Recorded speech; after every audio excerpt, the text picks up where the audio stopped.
சொந்தங்களே, அண்டேஸ் கிச்சனிலிருந்து உங்கள் அம்மா சசிரேகா சுந்தர். இன்றைக்கி நம்ம கிச்சனில் பார்த்தீங்கன்னாக்கா பலா பிஞ்சு வச்சு தான் நான் பிரியாணி செஞ்சு காட்ட போகிறேன். இந்த பலா பிஞ்சு பார்த்தீங்கன்னா 1 கிலோ வந்து 220 ரூபா விற்கிது பாண்டிச்சேரியில். டிபார்ட்மெண்ட் ஸ்டோர்லாம் கிடைக்கிது 220 ரூபா. இது பார்த்தீங்கன்னா ஒரு 1/2 கிலோ அளவுக்கு இருக்குது, 110 ரூபா. பார்த்தீங்கன்னா இதை நல்லா தோலை சீவிட்டு சின்ன சின்ன பீஸாக கட் பண்ணி எடுத்துகிட்டு வந்து நம்ம என்னென்ன பொருள் வச்சு நம்ம பிரியாணி செய்கிறோன்னு காட்டுறவாங்க. பலா பிஞ்சு வச்சு தான் இன்றைக்கி நான் பிரியாணி செய்ய போகிறேன். அதுக்கு என்னென்ன பொருள் வச்சுக்கிறேன்னு பார்க்கலாமாங்க.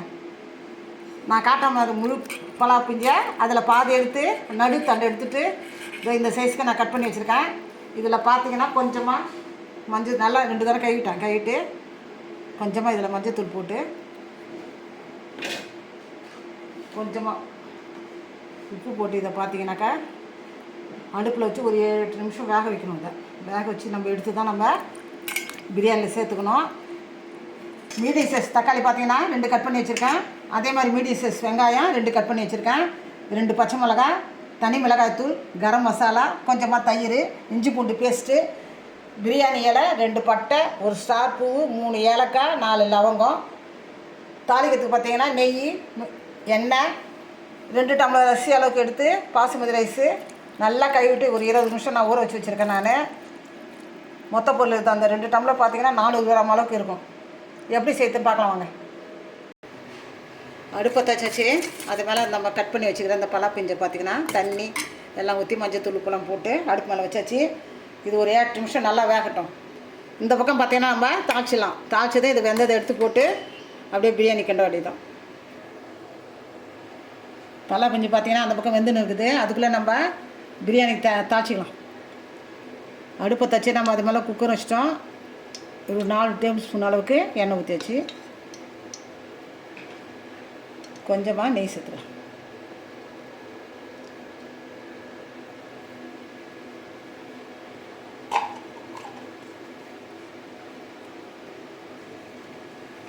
இந்த எண்ணெய் நெய்யெல்லாம் காஞ்சிது. இப்போ பட்டை, லவங்கம், ஏலக்காய், பிரியாணி எல்லாம் ஆட் பண்ணிக்கலாம். இந்த ஸ்டார் பூ எல்லாத்தையும் ஆட் பண்ணிக்கலாம்.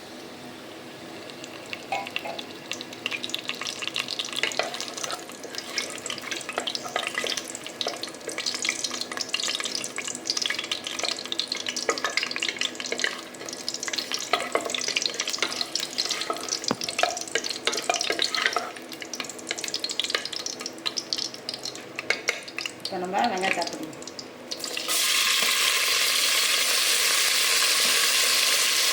இந்த பச்சைமிளகாய் இதில் ஆட் பண்ணிட்டோம். வெங்காயத்தை ஆட் பண்ணிட்டோம். இப்போ நல்லா வதக்கும். இது கூட பார்த்தீங்கன்னா வெங்காயத்தை வதக்கும் போதே இஞ்சி பூண்டு பேஸ்ட்டும் வதக்கலாம். 1 ஸ்பூன் கொஞ்சமாக கூட போடணும். அவ்வளோதான் போடுறது. நல்லா வதக்க வேண்டியதான். வெங்காயத்து கூட அந்த இஞ்சி பூண்டு பேஸ்ட்டையும் நல்லா வதக்க வேண்டியதான். இது கூட பார்த்தீங்கன்னா ஒரு கைப்பிடி அளவுக்கு கொஞ்சம் ஆட் பண்ணிக்கணும். எதுனாலும் கொத்தமல்லியோ எல்லாம் நம்ம எவ்வளோ போகிறோமோ அவ்வளோக்காக நல்லா வாசனையும் நல்லா இருக்கும். பார்த்தீங்கன்னா பிரியாணி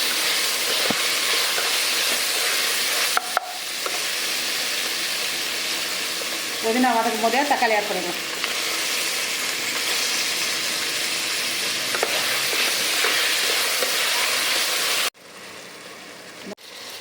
எட்டு நிமிஷம் பார்த்தீங்கன்னா இந்த பலா பிஞ்சை நல்லா வெந்துடுத்து. இப்போ நம்ம அதை எடுத்து இந்த குக்கரில் ஆட் பண்ணியாச்சு. இது கூட என்னென்ன சேர்க்கணுமோ இப்போ சேர்க்கலாம். தனி மிளகாய் தூள் பார்த்தீங்கன்னாக்கா 1 டீஸ்பூனு கொஞ்சம் கூட போட்டால் போதும். ஏன்னா நான் எடுத்து வச்சுட்டு 400 கிராம் அளவுக்கு தான் அரிசி எடுத்து வச்சுருக்கேன். ரொம்ப போட்டால் காரமாயிடும்.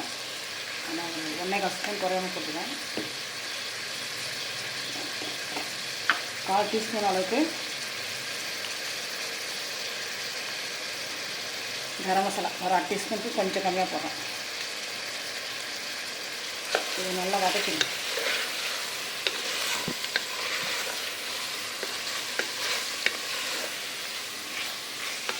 நல்லா வதக்கிட்டு இதில் நம்ம தயிர் ஆட் பண்ண வேண்டியதான்.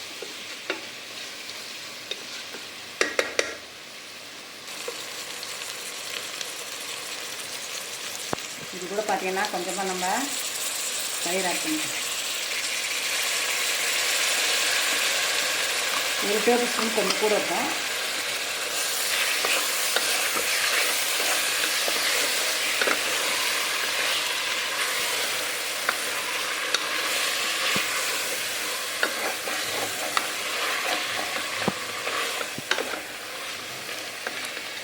டம்ளர் தண்ணி இதில் ஆட் பண்ணிக்குவோம்.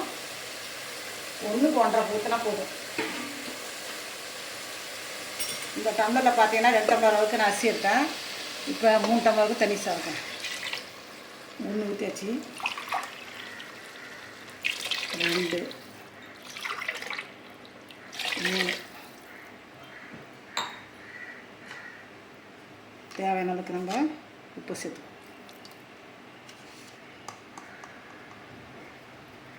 இது நல்லா கொதி வந்ததும் அரிசி போட்டுக்கலாம்.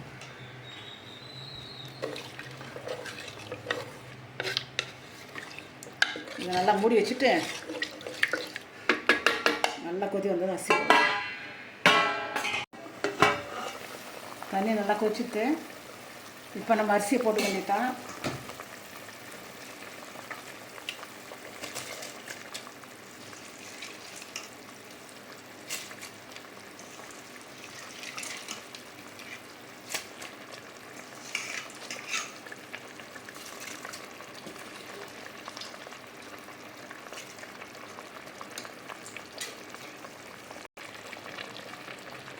இதை நல்லா ஒரு கிண்டிடுவோம். கிண்டிட்டு இது மேலே பார்த்தீங்கன்னா எலுமிச்சம்பழம் மூடி ஒன்று புழிஞ்சு விட்டுலாம்.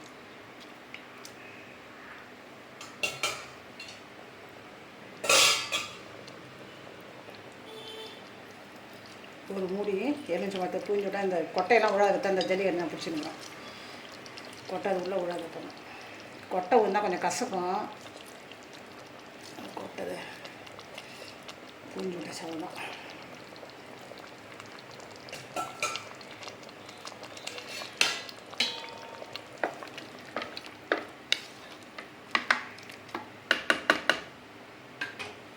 உப்புலாம் சரியாகான்னு இப்போ பதம் பார்த்துக்கணும். நம்ம உப்புலாம் பார்த்தீங்கன்னா கொஞ்சம் ஒரு கல் தூக்கலாக இருந்தால் தான் வெந்ததும் சரியாக இருக்கும்.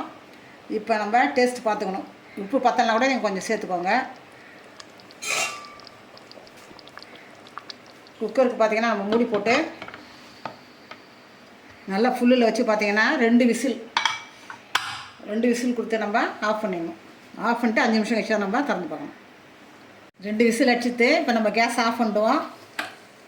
ஒரு 5லேருந்து 10 நிமிஷம் வரைக்கும் டைம் எடுத்துக்கோம். ஒரு 5லேருந்து ஒரு 10 நிமிஷத்துக்குள்ளே நம்ம திறந்து பார்த்தலாம். 5 நிமிஷத்துக்கு மேலே எடுத்து இப்போ வெயிட் எடுத்தாச்சு, திறந்து பார்த்தலாம்.